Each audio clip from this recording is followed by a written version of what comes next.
Today is auction day. I can come out here and look and see what's going on, look at these cars, and show you what we're doing and what we're looking at. Oh, it's real bad, it's real bad, it's real bad. And what prices that these cars are actually bringing at this used car dealer auction. All right, brought $15,400 and they sold it. Only fun, only fun. All right, auction is starting now. They're bringing in cars from this angle right here, going down this line. They've also got another lane that's coming in front. Got an auctioneer standing up there. Got an auctioneer up on this podium right here.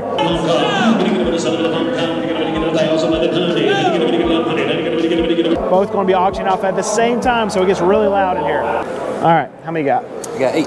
8 on your list. How many realistically do you think you're gonna buy? 3. Hopefully we can get 3. Let's at least 2. So at least 2. Fill the trailer up. At least 2, so we can get it, get them transported and fill up the trailer. There you go. That's never the way that we should try to buy cars. To fill up the trailer, yeah. So definitely one of the funnest things about my job is I get to go through all these cars and I get to sit in them, try them out if I want to. So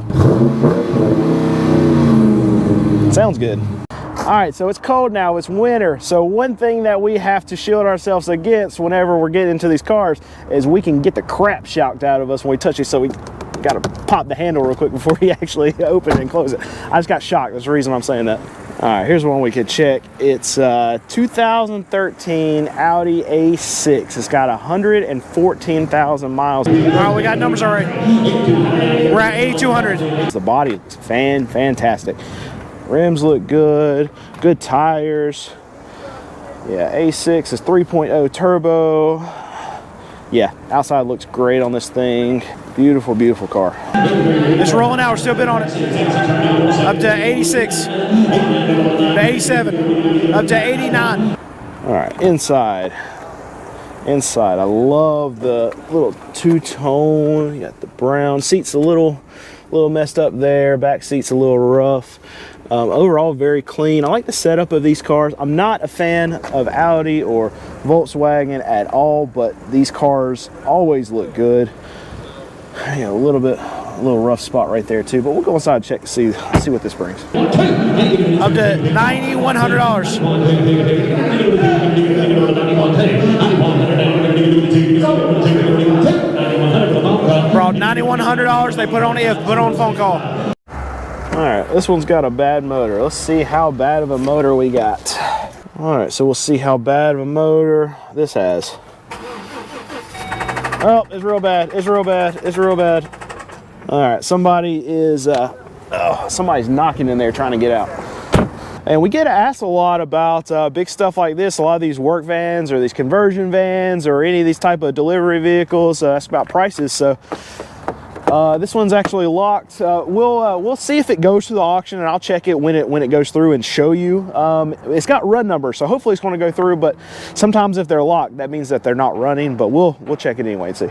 All right, let me show you 2 examples of this. They're right side by side. See, there's water on the inside of that windshield, and on this one, there's a lot of water on the inside of that windshield. There's really 3 ways that that can happen. The first way is not alarming at all, and it's if a window's been left open, we got big rain, and then water gets into the car, and then it gets shut up, and then as the sun hits the car, the rain evaporates and comes up to the windshield.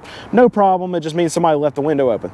The second reason, and more alarming than that, is that there's a leak somewhere, like in a sunroof or around the door panel, somewhere around there. Water can get in that way. Water stays in the car and then can evaporate, get on the windshield just like that. The third way, which is the most alarming, is that you have actual mold, you have mildew that's stuck under the carpets, you have some kind of leak that's coming up from the car and not necessarily from a leak that's coming down from rain. It's coming up through the bottom of the car. That's a big problem. A lot of times they can be hard to find and they can be costly to fix, and if they get soaked into your carpet in your car, then you're going to form a lot of mildew, a lot of mold. You can get it out but it's very, very expensive and almost impossible to get every bit of it. So when you're going to buy a car, if you get into a car and you see this, you want to go inside of it and smell, because you can smell the mold, you can smell the mildew that can happen from this. Really, with me saying that it's almost impossible to get out, it's almost impossible to get out. And if you smell that mold or mildew, that's a car that I am just going to avoid. All right, we're going to check this one out. It's a 2018 Challenger. It's got 82,000 miles. All right, here's the Challenger trying to start at $18,000, no bids. Dropped it down to 17 grand, still no bids. Got the Hemi in it. Outside body looks great, great, great. Back of it, fantastic. There's a puppy over there. Yeah, outside body looks very, very good on this one. Drop down 16,500, no bids. 10 grand, 10 1, 10 1 2. All right, drop it down all the way to $10,000. All right, let's check the inside. Very clean, looks good. Seats look fantastic. Like they're not even, have not even been sat in, if I can get a sentence out. Very clean. This looks retail ready. This one's going to bring a lot of money, but we'll go inside, check it out, see what it brings. I know a lot of you like to see these. 2018, 82,000 miles. We got bids coming in now, up to $11,000, now up to $12,000. Up to $13,000 already. It's rolling out, we're still bidding on it. Up to $13,600. $13,700. $13,800. Up to $14,000. $14,200. $14,300 is what he's asking for now, is at $14,200. All right, up to $14,500. Still bidding on the Charger. It's out, but we're still bidding on it. Up to $14,900. $15,000. Up to $15,200. $15,300. $15,400. All right, brought $15,400 and they sold it. All right, so from right here all the way down in this line, these are all repos, repossessed cars. The reason why I know this is because I can see the sellers, and the seller on them is a buy here, pay here dealer. This is a dealer that holds their own notes, they write their own loans, and the only reason that they're going to really have a lot of these, now they might take in a few trade-ins, but it's going to be very rare because they deal in these cheaper cars, so they're not going to get a lot of trade-ins. So what they're going to do is, a lot of these cars, they wrote the note, they actually sold it to the consumer, and then the consumer stopped paying on it, and yeah, that's what they get to repossess. A lot of these cars, they should be junk, but they'll bring them to the auction and they'll try to dump them and get some of their money back. But a lot of them, they're going to probably lose some money on them. But these are all repossessions and they're not great. All right, so we might as well check a repo while we're here. This is a 2012 Honda CR-V, and it's got 238,000 miles. All right, so Pilot's rolling in. This is the repo. They just announced as title attached. That means that title is not here, which seems ridiculous, but that's the way they announce it. Title attached means title's not here. It's going to be here next week. So yes, they will last a very long time. This is a repo. The reason I know that is because it's from a buy here, pay here dealer. Outside body looks okay, and actually it looks pretty good for a repo. The body is not in too bad of shape. Try to start off at $6,500, drop it all the way down to $1,500 before he got bids. Bids are coming in now. Inside, oh, pretty rough. There you go. It needs to be cleaned up. Yeah, pretty rough. I mean, this is standard for a repo. This is what they look like. They look dirty, nasty. Parts missing where they should be. This just repos not taken care of. So we'll go inside and check, see what this one brings. You see what a dealer will pay for a repo like this. Up to $2,500 already. Up to $2,700. They're rolling it out. We're still going to bid on it. We got $2,700 on it. $2,700 on that Pilot. They put it on a phone call. All right, real quick, for those of you that don't know, if bid or phone call, they mean the same thing. It means the amount of money that was brought in lane by the bidder did not meet the reserve that the seller actually wanted, or the amount of the money that the seller actually wanted in lane. So what they do is they put it on a phone call, an if bid, and they try to get the deal done after the sale. So sometimes when they got to tow a car in, tow it out, and there's a guy in that car, so he's just getting a ride. And these tow truck drivers get so good. They're actually backing this BMW that's rear-wheel drive into this spot. The reason why they have to pick it up from the back is because if you tow a rear-wheel drive vehicle from the front wheels, you can rip the transmission out of it.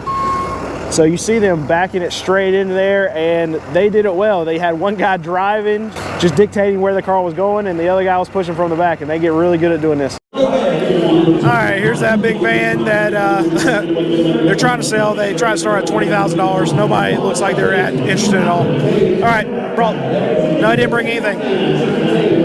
They tried to run for $20,000, didn't even get a bid, so not gonna sell it here. I get a ton of questions about Mazdas and are they good cars? And this one right here has got 219,000 miles and it still seems to be running strong. So I mean, one car does not make a whole brand good, but what we do see, and I can tell you, is at auctions we see a lot of Mazdas come through with over 200,000 miles. So what that tells me from seeing those cars that show up here is that yes, these cars will last for a very, very long time. And it's not as much as the Hondas or the Toyotas that we see with very high amounts of miles, 200, 250, 300,000 miles, and we still see them running strong. But we see a lot of Mazdas too, so if that can give you any kind of gauge from what I see actually come through these auctions with crazy high mileage and still running very, very well, then that can show you kind of the longevity of what some of these cars can actually do, and Mazda is one of them. All right, here's what goes on all the time at these auctions. It just died in the middle of the lane, so they got to jump it off. Probably going to leave the jump box on there to get it running, to get it through the auction. But so a headache that these auction workers have to deal with. Have you ever woke up in the morning and went out and looked at your car and it was basically sitting on the ground? Well, if you've had a Mercedes, if you've had a Cadillac, if you've had a Lincoln, then you've probably experienced this in some form or fashion. Now this one, I'm not sure if it's got air ride suspension, but I would assume so, how it's sitting down like that. But the reason I bring up Cadillac, the reason I bring up Lincoln is because they have air ride suspension. Sometimes that air ride suspension goes out, and it goes out overnight. And you can, this is a form of lot rot that is common to higher end cars, the stuff that people pay extra money for. That's an additional problem with these air ride suspension cars, where they'll just go out, and you can go out in the morning, and I've experienced this on my car a lot, where all of a sudden the car will just be on the ground. Just another form of lot rot that I haven't mentioned before, but definitely one to consider when you're looking at these higher end cars that have air ride suspension on them. All right, here's another good one for us to check. It's a 2019 Honda Accord, and it's got, you know what? Those both look like the same number. This is either 2014 or a 2019, and this is either 197,000 miles or 114,000 miles.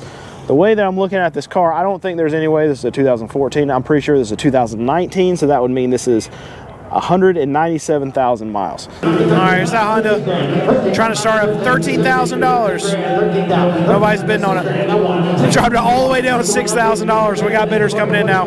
Outside body looks okay. Yeah, the backside, I don't see really any damage or anything on the body. It's 2.0 turbo sport.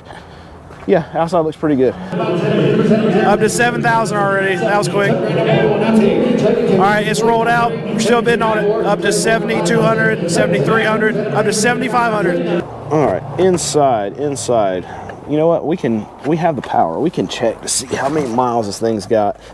Miles, 197. So 2019, 197,000 miles. That's a lot of miles for a 2019.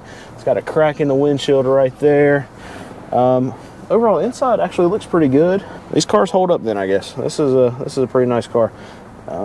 Dirty, looks like it's been smoked in right there. Yes, they use that for an ashtray, the cup holder for an ashtray. There you go. All right, we'll go inside and check this and see what it brings. Up to $8,000 already. All right, he's just yelping away. That means he's just getting a bid. Every time he yelps, it goes up $100. That's an expensive yelp. All the way up to $9,500. $9,700. That fist means he's got a top bidder. $9,700. They put it on put it on a phone call. Or worst case scenario, you know what? This is a whole long thing, and I'm just rambling. All right, where's the key? Typical way that happens, I will say, there's actually 3 ways now I'm thinking about it. All right, scratch that. I'm gonna start over because it's probably a problem that you're not going to want. So, loud truck. So this is one of the few reasons, and I just stepped on something. Holy, I'm not doing very well with this.